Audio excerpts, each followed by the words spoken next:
नमस्कार, जय हिंद। दोस्तों, आज हम संविधान के उन महत्वपूर्ण अनुच्छेदों के बारे में पढ़ने वाले हैं जो किसी ना किसी एग्जाम में पूछे जाते हैं। आइए हम शुरुआत करते हैं ऐसे महत्वपूर्ण अनुच्छेद जो किसी ना किसी परीक्षा की दृष्टि से बहुत महत्वपूर्ण है। तो सबसे पहले जो अनुच्छेद हम पढ़ने वाले हैं वो है अनुच्छेद 1। आखिर अनुच्छेद 1 में क्या है? अनुच्छेद 1 जो कि संविधान का पहला अनुच्छेद है वो सबसे महत्वपूर्ण है। इसमें क्या लिखा है? भारत जो कि इंडिया है, क्योंकि इंडिया है, राज्यों का संघ है, राज्यों का संघ है। भारत जो कि इंडिया है, राज्यों का संघ है। इसके बाद हम देख रहे हैं अनुच्छेद 2। अनुच्छेद 2 में क्या है? किसी भी बाहरी राज्य को भारत में शामिल करना, भारत में शामिल करना, ये अनुच्छेद 2 में है। किसी भी बाहरी राज्य को भारत में अगर हमें शामिल करना है तो किस अनुच्छेद के तहत करेंगे? अनुच्छेद 2 के तहत। जैसे कि हमने सिक्किम को किया था, ठीक है। अनुच्छेद 3 क्या है? अनुच्छेद 3 जो बहुत महत्वपूर्ण है, अक्सर एग्जाम में पूछा जाता है। अनुच्छेद 3 कहता है कि किसी नए राज्य का गठन करना हो, किसी नए राज्य का गठन, किसी नए राज्य का गठन करना है तो कौन से अनुच्छेद से करेंगे? अनुच्छेद 3 से करेंगे। राज्य के नाम में परिवर्तन करना, राज्य के नाम में परिवर्तन करना, अगर किसी राज्य का नाम बदलना है तो भी हम करेंगे। ये पहला पॉइंट, ये दूसरा पॉइंट इसमें ये, और तीसरा पॉइंट जो हम देखेंगे वो क्या है कि राज्य की सीमा में परिवर्तन करना, राज्य की सीमा में परिवर्तन करना। अगर हमें किसी राज्य की सीमा में परिवर्तन करना है तो ये अनुच्छेद 3 से महत्वपूर्ण जुड़ी हुई बातें हैं जो अक्सर एग्जाम में पूछी जाती हैं। ये तीनों अनुच्छेद बहुत महत्वपूर्ण हैं। इसके अलावा जो हम देखेंगे वो अनुच्छेद है हमारा अनुच्छेद 5 से लेकर 11 तक। अनुच्छेद 5 से 11 में क्या है? अनुच्छेद जब हम 5 से 11 की बात करेंगे तो इसमें नागरिकता का प्रावधान है, नागरिकता संबंधी प्रावधान है। अनुच्छेद 5 से 11 में नागरिकता संबंधी प्रावधान है। क्या प्रावधान है जरा देखते हैं। नागरिकता संबंधी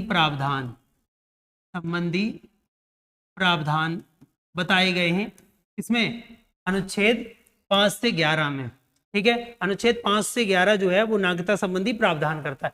इसके अलावा जो अनुच्छेद हम पढ़ेंगे वो पढ़ेंगे अनुच्छेद 11, बहुत महत्वपूर्ण है।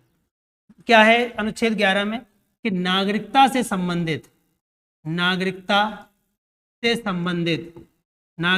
संबंधित कोई भी कानून संसद बनाएगी। कौन बनाएगी?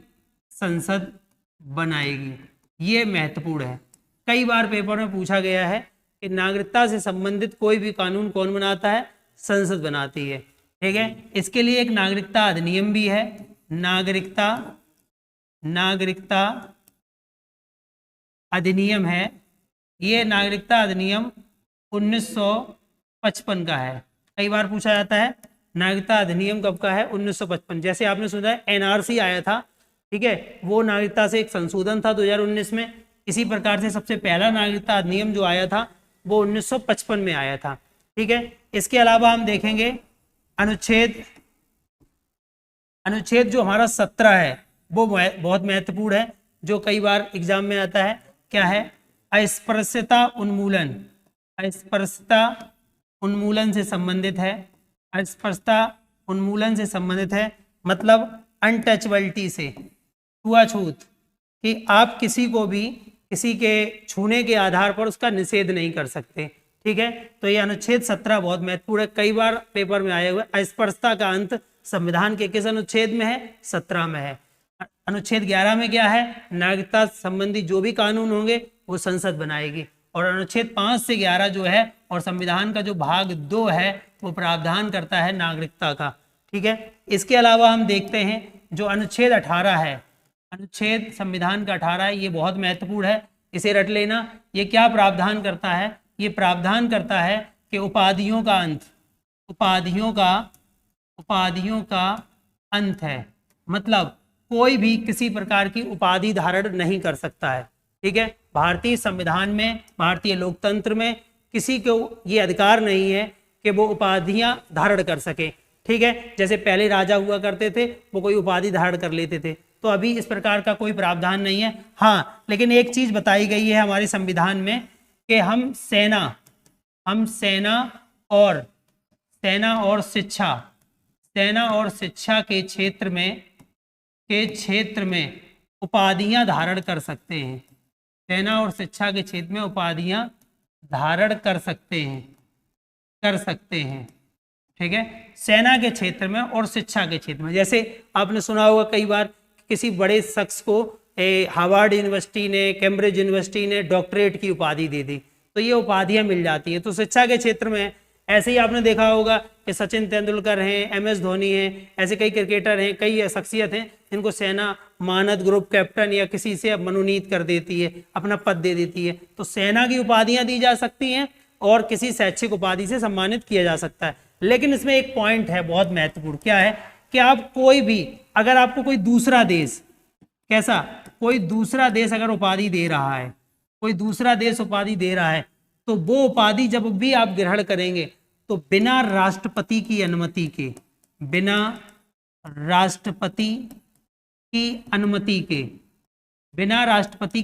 के आप दूसरे देश से उपाधि ग्रहण नहीं कर सकते हैं। उपाधि ग्रहण नहीं कर सकते हैं, ये याद रखना, नहीं कर सकते हैं। अगर आपको उपाधि कोई दूसरा देश दे रहा है तो आप उसके लिए राष्ट्रपति से परमिशन लेंगे। अगर राष्ट्रपति आपको परमिशन देंगे तो ही आप दूसरे देश की उपाधि ले सकते हैं। ठीक है, ये इस अनुच्छेद में है। इसके बाद अनुच्छेद जो हम देखते हैं, अनुच्छेद जो हमारा 19 है, वो स्वतंत्रता से संबंधित अधिकार देता है। कई प्रकार की स्वतंत्रताएं इसमें दी गई हैं, 6 प्रकार की स्वतंत्रताएं हैं। ठीक है, इसके अलावा अनुच्छेद जो 20 है, वो दोष सिद्धि के संबंध में संरक्षण प्रदान करता है, दोष सिद्धि के संबंध में संरक्षण देता है। क्या देता है? दोष सिद्धि।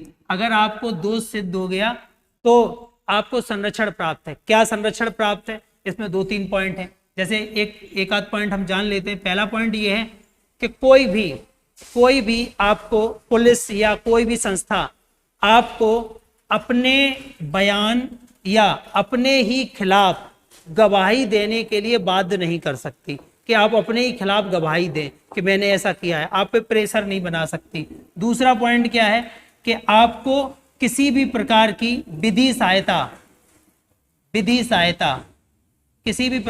विधि सहायता लेने का अधिकार है। आप वकील कर सकते हैं हायर और विधि सहायता ले सकते हैं, ये आपको अधिकार है। ठीक है, तो अनुच्छेद 20 में दोष सिद्धि के संबंध में संरक्षण है। अनुच्छेद 21 बहुत महत्वपूर्ण अनुच्छेद है। अनुच्छेद 21 जो है वो बहुत ज्यादा ही महत्वपूर्ण है। इसमें क्या है? अनुच्छेद 21 हमें प्राणों एवं दैहिक स्वतंत्रता देता है। प्राणों की स्वतंत्रता देता है और दैहिक स्वतंत्रता देता है। प्राणों की स्वतंत्रता देता है, ठीक है, याद रखना।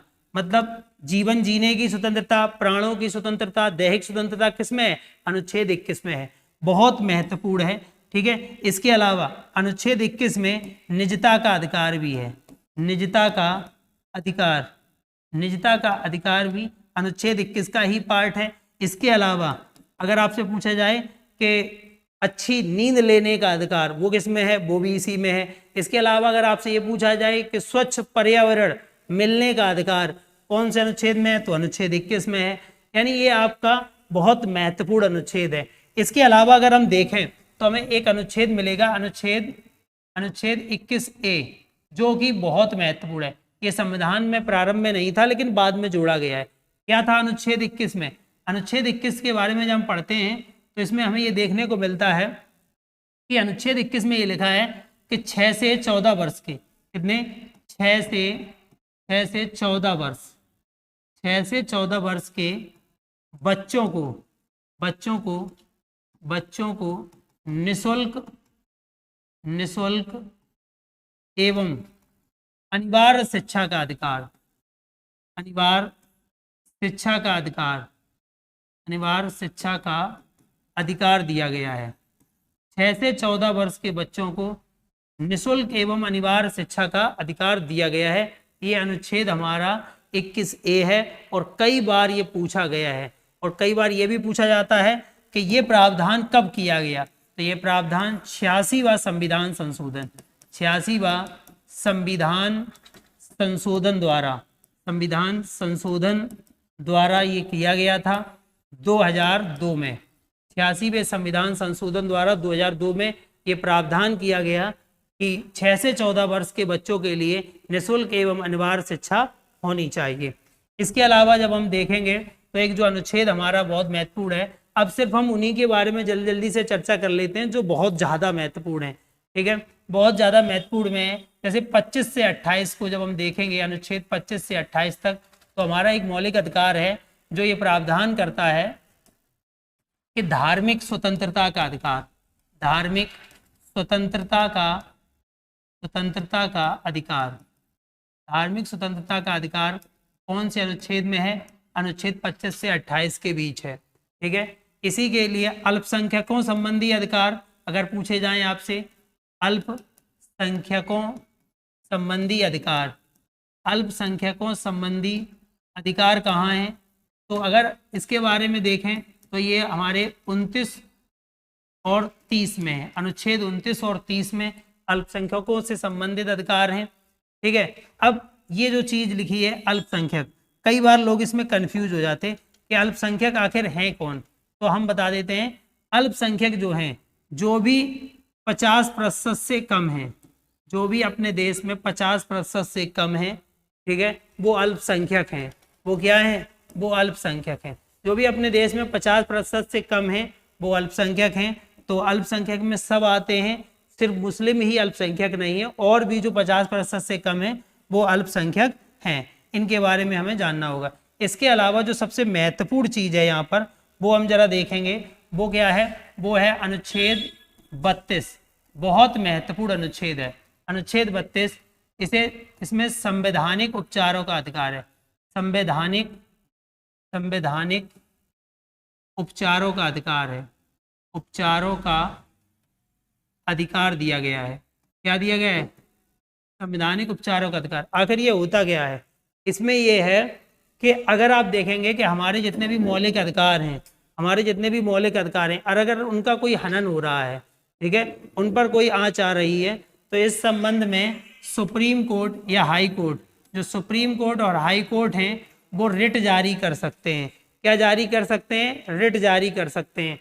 और रिट जो जारी करते हैं, इसमें कई बार एक चीज़ और आती है कि PIL जारी कर सकते हैं। क्या जारी कर सकते हैं? PIL, पब्लिक इंटरेस्ट लिटिगेशन, जनहित याचिका, जिसे हम क्या कहते हैं? जनहित याचिका कहते हैं। ये जनहित याचिका कब जारी होती है? जब कोई मामला किसी सोशल पर्पज से हो या समाज के उद्देश्य से हो, तब PIL जारी की जाती है। यहाँ से एक महत्वपूर्ण क्वेश्चन आपको बता देते हैं, अगर PIL के बारे में जानना चाहें कि भारत में PIL का जनक किसे माना जाता है, तो PN भगवती, लिख लेना, इसे छाप लेना। PN भगवती जो हैं वो PIL के जनक कहे जाते हैं। PN भगवती जो हैं वो PIL के जनक कहे जाते हैं। लोकहितवाद, इसे हम लोकहितवाद भी कहते हैं, लोकहितवाद भी कहते हैं। ठीक है, तो इतनी सारी जानकारी यहाँ से है। इसके अलावा जब आप देखेंगे तो एक चीज़ और देखेंगे, अनुच्छेद 32 के तहत, अनुच्छेद 32 के तहत सुप्रीम कोर्ट जो होता है, जो हमारा SC सुप्रीम कोर्ट है, वो 5 प्रकार की रिट जारी करता है, 5 प्रकार की रिट जारी करता है, रिट जारी करता है। ठीक है, लेकिन हाई कोर्ट इसी मामले में 6 प्रकार की रिट जारी करता है, 6 प्रकार की रिट जारी करता है, रिट जारी करता है। ठीक, इसके अलावा अगर आप देखें तो रिट जारी करने के मामले में किसके पास ज़्यादा अधिकार हैं? वो ज़्यादा अधिकार हैं हाई कोर्ट के पास, क्योंकि हाई कोर्ट कितने प्रकार की रिट जारी कर रहा है? 6 प्रकार की। इसके अलावा अगर आप एक चीज़ देखेंगे, सबसे महत्वपूर्ण जो है वो ये है कि हाईकोर्ट जो 6वीं रिट है वो कौन सी है? हाईकोर्ट की जो 6वीं रिट है वो कौन सी होगी? तो वो रिट होती है जनहित याचिका। जनहित याचिका, सॉरी, जनहित याचिका नहीं होती है, वो रिट जो होती है वो होती है आपकी अंतरिम जमानत। उसे हम क्या कहते हैं? अंतरिम जमानत कहते हैं। अंतरिम अंतरिम जमानत कहते हैं, यानी एंट्रिम बेल। अगर आपने सुना होगा, कई बार कुछ लोग जो जेल चले जाते हैं, रिमांड पर चले जाते हैं, वो कोर्ट से अंतरिम जमानत पर छूटकर बाहर आ जाते हैं। क्या होती है अंतरिम जमानत? जब आपके ऊपर कोई कार्रवाई चल रही होती है, कोई इन्वेस्टिगेशन चल रहा होता है, उस समय आप कोर्ट को ये आश्वासन देते हैं कि आप इस प्रकार का कोई काम नहीं करेंगे जिससे उनकी इन्वेस्टिगेशन में बाधा उत्पन्न हो। जब जब कोर्ट या प्रशासनिक महकमा उन्हें पुकारेगा, वो उसकी कार्रवाई में हिस्सा लेंगे, ठीक है। और सारे डॉक्यूमेंट्स जो होते हैं वो कोर्ट्स को सबमिट कर देते हैं और उनकी जांच में सहयोग करके अपने घर पे या अपने कामकाज में रहते हैं। तो इसी प्रकार जमानत, जो अंतरिम जमानत है वो दी जाती है या अंतरिम बेल दी जाती है, ठीक है। तो इस प्रकार से अनुच्छेद 32 के बारे में हमने समझ लिया। 32 के बारे में एक और महत्वपूर्ण बहुत पॉइंट है, वो ये है कि डॉक्टर जो अंबेडकर थे, डॉक्टर अंबेडकर जो थे, उन्होंने अनुच्छेद 32 को संविधान की आत्मा कहा। संविधान की आत्मा कहा। डॉक्टर अंबेडकर ने अनुच्छेद 32 को संविधान की आत्मा कहा। इसके अलावा अनुच्छेद 40 देख लेंगे। 40 देख लेंगे। 40 में क्या है? ग्राम पंचायतों का गठन है। ग्राम पंचायतों का गठन है। 40 में ग्राम पंचायतों का गठन है, ठीक है। अनुच्छेद 44 देखेंगे। 44 में क्या है? 44 में समान नागरिक संहिता है। समान नागरिक संहिता है। 44 में समान नागरिक संहिता है। 48 देख लेंगे। 48 में है गौ हत्या निषेध। गौ हत्या निषेध। गौ हत्या निषेध। खासकर ये कहा है दुधारू पशु वध पर प्रतिबंध। वध पर, दुधारू पशु वध पर प्रतिबंध है। दुधारू पशु वध पर क्या है? प्रतिबंध है, ठीक है। ये हम देख लेंगे, दुधारू पशु वध पर प्रतिबंध, ठीक है।